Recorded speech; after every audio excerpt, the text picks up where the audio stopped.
Video में मैं जो भी अपने वीडियो सीरीज में एनालिसिस करता हूँ शेयर्स का या फिर जो भी स्टॉक मार्केट के रिलेटेड फाइनेंशियल मार्केट के रिलेटेड जो भी मैं बताता हूँ उस पर क्या कितना दम है, आपको कितना विश्वास करना चाहिए, कितना विश्वास नहीं करना चाहिए।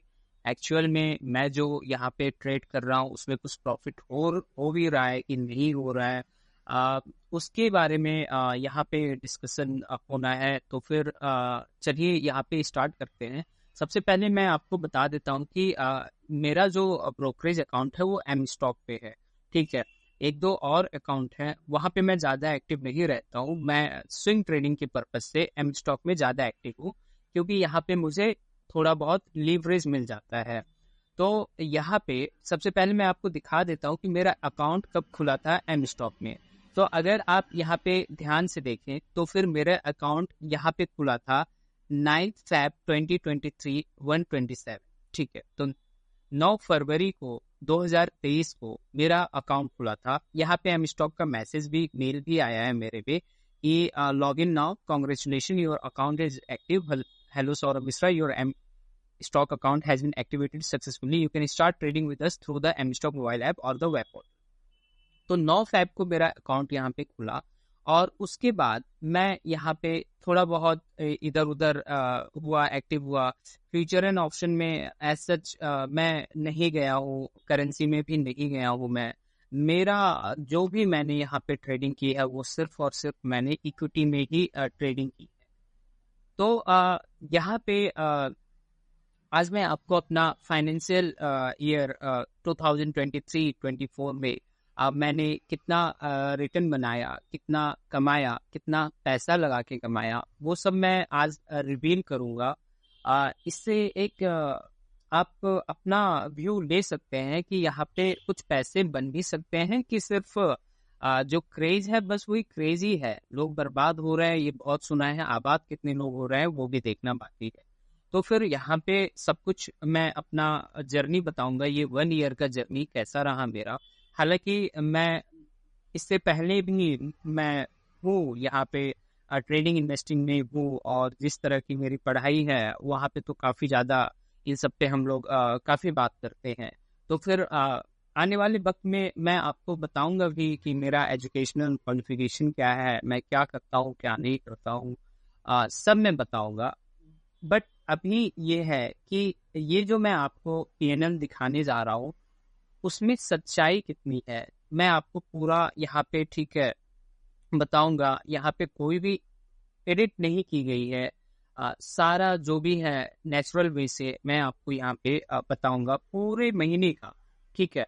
हर मीन्स अप्रैल से लेकर ये 31 मार्च 2024 तक मैंने हर महीने क्या कितना रिटर्न जनरेट किया, कहाँ लॉस किया या फिर कहाँ रिटर्न ही नहीं मिला, ठीक है, सब मैं बात करूँगा। तसल्ली से आराम से देखिए, कुछ भी यहाँ पे जल्दबाजी करने की आपको ज़रूरत नहीं है। मैंने आपको बता ही दिया है कि मेरा जो एम स्टॉक में अकाउंट खुला था वो 9 फरवरी को खुला था। तो फरवरी में ज़्यादा एक्टिव नहीं था, मार्च में मैं एक्टिव हो गया था। लेकिन मैं आपको दिखाऊंगा अपने अप्रैल से मैंने क्या कितना किया। तो उससे पहले मैं आपको दिखा देता हूँ कि मेरे पैसे मैंने कितने कितने लगाए यहाँ पे। तो पैसे में मैं यहाँ पे आपको बता रहा हूँ 11 अप्रैल 2023 से 11 अप्रैल 2024, ये और पीछे नहीं जा रहा है इसलिए मैं जा नहीं पा रहा हूँ, तो इसलिए 11 अप्रैल से ही मैं बात कर रहा हूँ। तो आप देख लीजिए कि क्या यहाँ पे क्या हो रहा है। तो यहाँ पे अगर मैं पूरी बात करूँ, ऑल अगर मैं यहाँ पे क्लिक करूँ तो फिर मेरे ख्याल से आपको यहाँ पे कुछ 100 तो होना चाहिए, ठीक है। अच्छा, ये 3 मंथ का दिखा रहा है, ये 3 मंथ का आपको दिखा रहा है। मैं एक बार कस्टम यहाँ पे करता हूँ और फिर कस्टम तो हम आ गए, ठीक है। और ऑल में ना जाके पहले मैंने पे इन कितना किया है वो मैं आपको एक बार दिखा देता हूँ। सबमिट मैंने किया और पे इन में कितना मैंने यहाँ पे किया है, ठीक है। अच्छा, ये 1 फैब यहाँ पे ले रहा है, मैं एक बार इसको अप्रैल से स्टार्ट करता हूँ। तो अप्रैल का आगे ये 11 अप्रैल से लेकर 11 अप्रैल 2024, ये 11 अप्रैल मैं नहीं लेता हूँ, मैं लेता हूँ आपका 31 मार्च 2024। तो ये पूरा लमसम 1 साल हो जाएगा। तो यहाँ पे सबमिट मैं करता हूँ पे इन स्लिप में, देखते हैं कि मैंने इसमें पैसा डिपॉजिट कितना किया था सबसे पहले। तो यहाँ पे अगर हम सीधे नीचे जाएं तो टोटल आपको यहाँ पे दिख रहा है कि 73,385 मैंने लगभग टोटल यहाँ पे पैसा डिपॉजिट कर रखा है। तो आपको यहाँ पे डेट भी लिखा है कि 18 मार्च 2024 को भी मैंने 4,000 यहाँ पे डाला था, 16 अक्टूबर 2023 में 10,000 डाला। तो आप एक बार यहाँ पे तसल्ली से देख लीजिए कब कब मैंने यहाँ पे डाला था, और फिर हम लोग आगे बढ़ते हैं। तो टोटल डिपॉजिट मेरा 73,385 यहाँ पे हुआ था। लेकिन वो टोटल डिपॉजिट में भी अभी सेबी का रूल वही है कि हर 3 महीने पे ये लोग पैसा जो है जो डिपॉजिटेड अमाउंट जो रहता है वो ये लोग पे कर देते हैं। तो वो जब पे कर देते हैं तो फिर कितना मतलब मेरे अकाउंट में, ठीक है, इन लोगों ने कितना क्रेडिट किया था मेरे अकाउंट में, वो एक बार देख लेते हैं। तो यहाँ पे 28,385 है। अगर इस तरह से मैं अगर कैलकुलेशन करूँ तो जो 73,000 समथिंग था उसको मैं 74,000 मानता हूँ, माइनस 28,000 करता हूँ। तो इस हिसाब से तो 46,000 बन रहा है, लेकिन एक्चुअली 46,000 ये नहीं है। मैंने जो यहाँ पे एक्चुअल जो मेरा अमाउंट लगा था महीने के लास्ट में आते आते, वो 70,000 के आसपास मेरा एक्चुअल कैश यहाँ पे लगा हुआ है। मैं आपको यहाँ पे बता देना चाह रहा हूँ। तो एक्चुअल कैश मेरा 70,000 के आसपास लगा है। तो आप ये मान के चलिए कि ये जो यहाँ पे दिखा रहा है सबमिट करने पे, आपका यहाँ पे ये जो नीचे आपको अभी दिखेगा, वही मान के चलिए 73,385 दिखा रहा है। तो 70,000 मान के चलिए कि मेरा मार्केट में 31 मार्च 2024 तक पैसा लगा था। और शुरुआती तौर में, ठीक है, मतलब अप्रैल में कितना लगा, तो आप यहाँ पे देखिए कि अप्रैल में मेरा कितना लगा होगा। तो अप्रैल में एसएच यहाँ पे कुछ बता नहीं रहा है, ठीक है। अप्रैल मई का बता रहा है 18, ठीक है, मई का ये बता रहा है कि 14,500 मैंने यहाँ पे डिपॉजिट किया था। फिर अगर यहाँ पे जून का हम लोग देखें तो जून का यहाँ पे नहीं दिखा रहा है, ठीक है। 18 मार्च 2024 को दिखा रहे 4,000। तो लमसम, ठीक है, 70,000 मेरा यहाँ पे लगा था। छोटे ही अमाउंट से मैंने यहाँ पे स्टार्ट किया था ताकि एक मैं मतलब देख सकूं, और जो आप लोगों का हेल्प करने का मेरा पर्पस था वो यही था। शुरू में तो यही था कि मैं सिर्फ 50,000 ही लगाऊंगा, बट वो कहीं ना कहीं इधर उधर होके 70,000 मेरा लग गया था। लेकिन शुरुआत में जो मैंने पैसा लगाया था वो लगाया था 25,000 के आसपास, ठीक है। अगर आपको उसमें भी भरोसा नहीं है, ठीक है, तो मैं आप कमेंट करिएगा, मैं क्या करूँगा, अपना जो भी गूगल पे से मैंने यहाँ पे ट्रांसफर किया है अमाउंट, मैं आपको हर मतलब कौन कौन से महीने कौन कौन से डेट में मैंने क्या पे किया था वो भी मैं दिखा दूंगा। अगर आपको विश्वास नहीं है तो वो भी मैं पूरा कर दूंगा, क्योंकि यहाँ पे एक बिलीफ होना, ठीक है, जिससे आप कुछ समझ रहे हो, जिससे कुछ सीख रहे हो, उसके प्रति बिलीफ होना बहुत ज़्यादा ज़रूरी है। तो मैंने आपको ओवरऑल यहाँ पे बता दिया है कि 70,000 मेरा लास्ट में आते आते लगा है, शुरुआत में नहीं लगा है। मतलब मान के ये चलिए कि मेरा अप्रैल में हो सकता है 25,000 लगा हो, फिर मई में 5,000 बढ़ाया हो, फिर जून में 5,000 और बढ़ा दिया हो, ऐसे करके बढ़ाते बढ़ाते 17,000 ये पहुंचा है। तो चलिए चलते हैं हम लोग यहाँ पे पीएनएल रिपोर्ट पे आ जाते हैं। वहाँ पे देखते हैं कि मेरा पीएनएल रिपोर्ट महीने के हिसाब से क्या कितना बना है, ठीक है।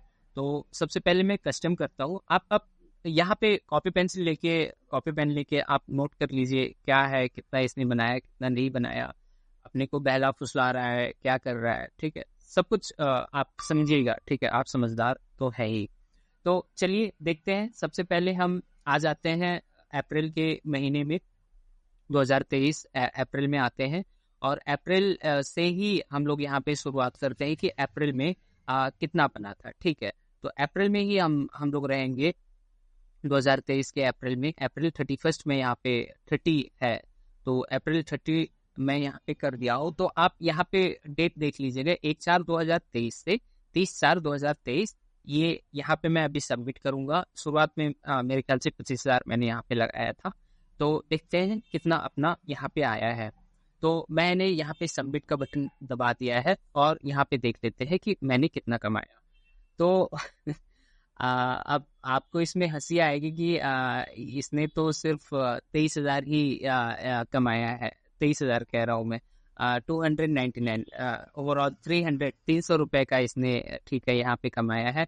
और 300 रुपये कैसे कमाया है वो आप देख लीजिए कि प्रॉफिट लॉस मेरा क्या क्या हुआ है। पीपीसीएल में 110 रुपये का लॉस, फिर बजाज फिंसर्व में 51, फिर 102, भारतीय एयरटेल में 142.5, सिप्ला में प्रॉफिट।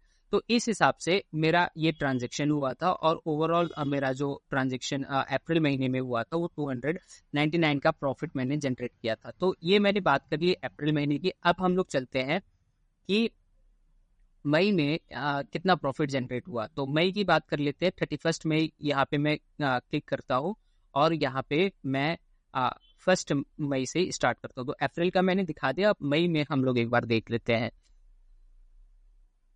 तो अगर मई में हम लोग देखें तो मई में मेरा जो पीएनएल रियलाइज्ड पीएनएल हुआ था वो 1302.30 हुआ था। और यहाँ पे भी मैंने ट्रेड कैसे कैसे लिए हैं आप यहाँ पे देख सकते हैं। तो तीन ट्रेड मैंने यहाँ पे काटे थे। एचसीएल टेक था, ऑल इंडिया था, ट्रेंड था, तो इसको मैंने यहाँ पे काटा था। और उसके बाद ये मई का हो गया।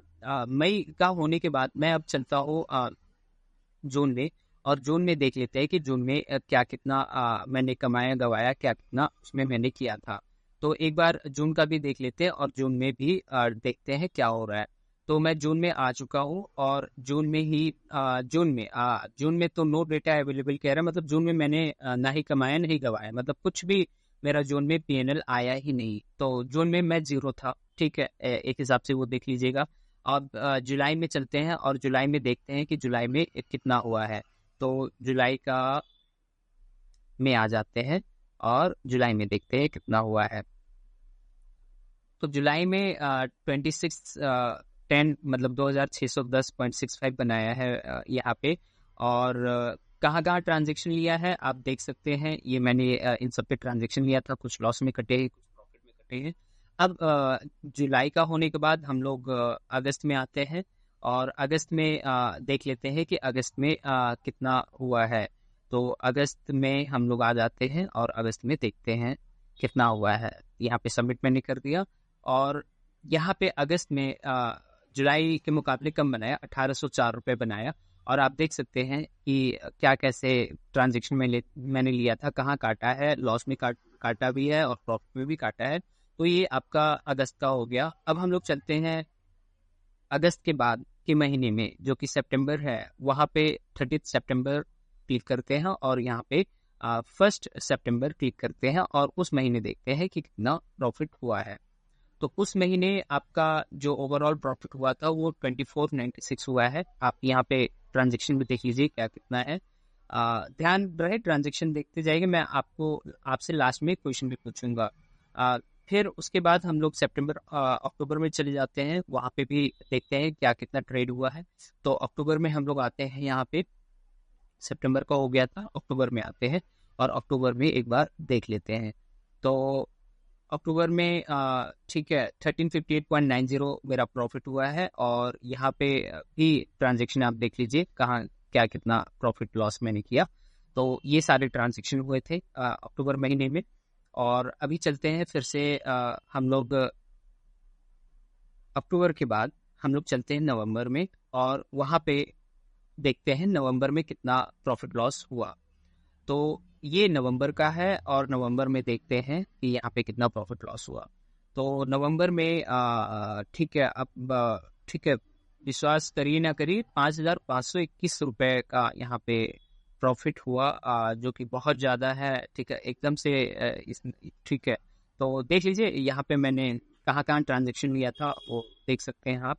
अब उसके बाद चलते हैं हम अक्टूबर के बाद नवंबर का हो गया। अब हम लोग चलते हैं दिसंबर में, और दिसंबर में भी देख लेंगे कितना प्रॉफिट लॉस यहाँ पे किया। तो नवंबर में भी आता हूँ मैं, सॉरी नवंबर नहीं, ये दिसंबर है। तो दिसंबर में देखते हैं, क्लिक कर दिया मैंने, सबमिट किया। दिसंबर में 8464.95 है। ये अनरियलाइज्ड पीएनएल दिखा रहा है, ये मतलब इसको मैंने अभी होल्ड किया होगा इसलिए ये दिखा रहा है। ठीक है, तो यहाँ पे ट्रांजेक्शन देख लीजिए क्या है कैसे है। तो ये सारे मेरे ट्रांजेक्शन है। मेरे ट्रांजेक्शन शायद ज़्यादा रेड ना दिख रहे, वो ज़्यादा ग्रीन ही दिखेगा, उसका भी मैं बताऊंगा आपको क्या सब रीजन है। ये हमने दिसंबर तक की बात की। अब हम लोग चलते हैं जनवरी में, और जनवरी 24 में चलते हैं और वहाँ पे देख लेते हैं कि वहाँ पे कितना PNL बना। तो जैन में आ चुके हैं और यहाँ पे जैन का भी एक बार दिखा देता हूँ मैं। तो जैन में कुछ भी प्रॉफिट लॉस यहाँ पे नहीं दिख रहा है, ठीक है। प्रॉफिट लॉस क्यों नहीं दिख रहा है, एक बार फिर से क्लिक करें, ठीक। तो आपको जैन में प्रॉफिट लॉस में आपको दिख रहा होगा, ये प्रॉफिट है 10,914.75 रुपीज का। तो ये सारे मैंने ट्रेड लिए थे उस समय जैन महीने में। तो ये है आपका ट्रेड पूरा, जिसमें से मेरे ख्याल से उस महीने मेरा सिर्फ 2 ही ट्रेड खाली लॉस था और बाकी सब प्रॉफिट में। अब चलते हैं फैब में, और फैब में भी एक बार देख लेंगे कि फैब में क्या हुआ। तो फैब में फिर से चलते हैं, फैब 29, और ये फैब में फिर से हम लोग आ गए हैं। तो ये फैब में आ गए हैं हम लोग, यहाँ पे सबमिट करते हैं और फैब में भी एक बार फिर से चेक करते हैं। तो फैब में 10,816 रुपए का प्रॉफिट हुआ है। एक बार आप ट्रांजेक्शन देख लीजिए यहाँ पे क्या हुआ है। यहाँ पे भी सिर्फ 2 ही स्टॉक में मेरा लॉस हुआ है, बाकी सब में प्रॉफिट हुआ है। अब चलते हैं मार्च में, और मार्च में देखते हैं कि मार्च में जो कि लास्ट फाइनेंशियल ईयर है, फाइनेंशियल ईयर का लास्ट मंथ है, वहाँ पे देखते हैं कि कितना प्रॉफिट लॉस मेरा हुआ। इसको मैं सबमिट कर देता हूँ और यहाँ पे मैं आपको शो कर देता हूँ। तो मार्च में 1497.95 खाली मेरा हुआ, जो कि काफ़ी कम ट्रेड हुए थे। कुछ वजह रही होगी उस समय, तो 3 ट्रेड लॉस में थे और बाकी ठीक है प्रॉफिट में थे। तो ये है कंप्लीट, मैंने मंथ का आपको दिखा दिया। मैं आपको पूरा पिछला जो फाइनेंशियल ईयर था, ठीक है, वो फाइनेंशियल ईयर में मेरा टोटल PNL कितना बना वो मैं आपको दिखाता हूँ। तो टोटल PNL जो कि 70,000 पे बना है मेरा, 70,000 मेरा एक्चुअल कैश यहाँ पे लगा, मैंने पैसे लगाए हैं 70,000। तो टोटल मेरा बना है 47,086.65 रुपीज़ मेरा बना है, जिसमें से अभी मैंने इसको होल्ड किया, ये मेरा लॉस में अभी चल रहा है। और टैक्स मैंने अभी तक इनको एम स्टॉक को, या कहें कि और भी जो भी चार्जेस लगते हैं, 2338.91 मैंने दिया है। तो टोटल 47,000 मेरा पूरा साल का ये मेरा प्रॉफिट है। अगर मैं इसको कैलकुलेट करूँ कि कितना परसेंटेज मैंने बनाया है, तो फिर एक्चुअल कैश तो मेरा 70,000 लगा है, तो 47,000 ही मान के चल रहा हूँ, डिवाइड बाई 70,000 अगर मैं करूँ, तो ये आपका कहीं ना कहीं 67.14% आपका आ रहा है। तो ये था मेरा पूरे साल का ये PNL, सिर्फ 70,000 मैंने लगाया था। ध्यान रहे, मैं फ्यूचर एंड ऑप्शन में नहीं गया हूँ, ना ही करेंसी डेरिवेटिव में गया। मैं सिर्फ और सिर्फ स्विंग ट्रेडिंग मैंने किया है, इंट्राडे ट्रेडिंग भी मैंने नहीं की है। और कहीं ना कहीं मैंने अपने माइंडसेट को समझ लिया है कि प्रॉफिट जो है मैं इसी तरीके से बना सकता हूँ। तो ये दिखाने का मकसद क्या था, पहले ये बताओ।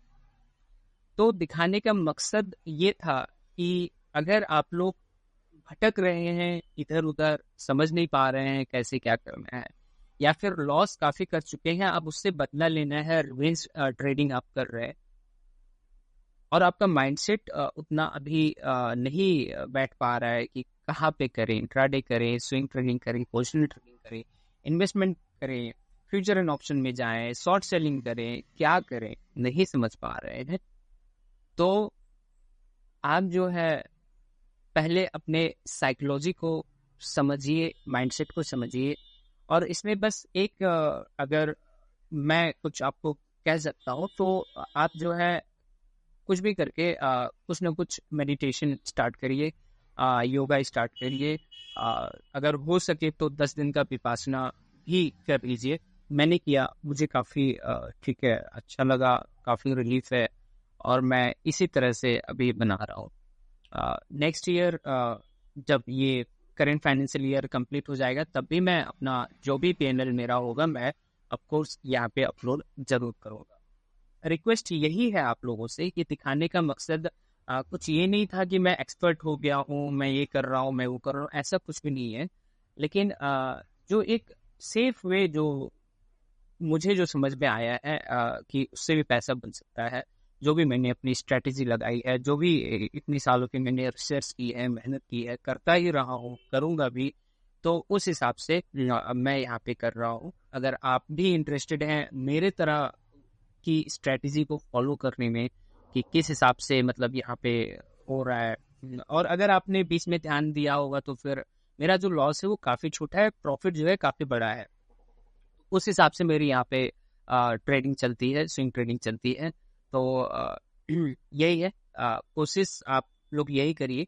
मैंने तो अपना पीएनएल अब पूरा आपको दिखा दिया है। किसी की हिम्मत नहीं होती है इस तरह से पीएनएल को अपने पीएनएल को दिखा देना कि देखो मेरा पीएनएल क्या है।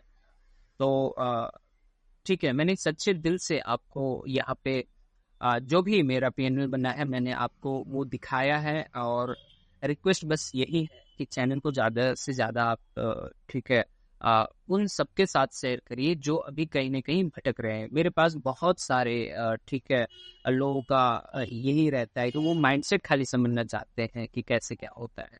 मैं कोई बहुत बड़ा यहाँ पे एक्सपर्ट तो नहीं हूँ, लेकिन एक चीज़ ज़रूर मेरे में आ गई है कि माइंडसेट मैंने कंट्रोल कर रही है, और रिस्क मैनेज करना मुझे बहुत अच्छे से आता है। तो मेरे ख्याल से ये जो मैंने कंसिस्टेंसी दिखाई है अपने एक साल में, तो हो सकता है कि आगे साल में भी ये सब चलता रहेगा। बाकी जो आप लोग penny stock, multi bagger stock ये सब ढूंढते रहते हैं, उन सब पे भी मेरा बहुत अच्छा खासा मेरा रिटर्न बना है। कभी मौका मिलेगा मैं वो सब भी आपको रिवील करूंगा। बस इतना समझिए कि स्विंग ट्रेडिंग से बहुत अच्छा खासा पैसा बन सकता है।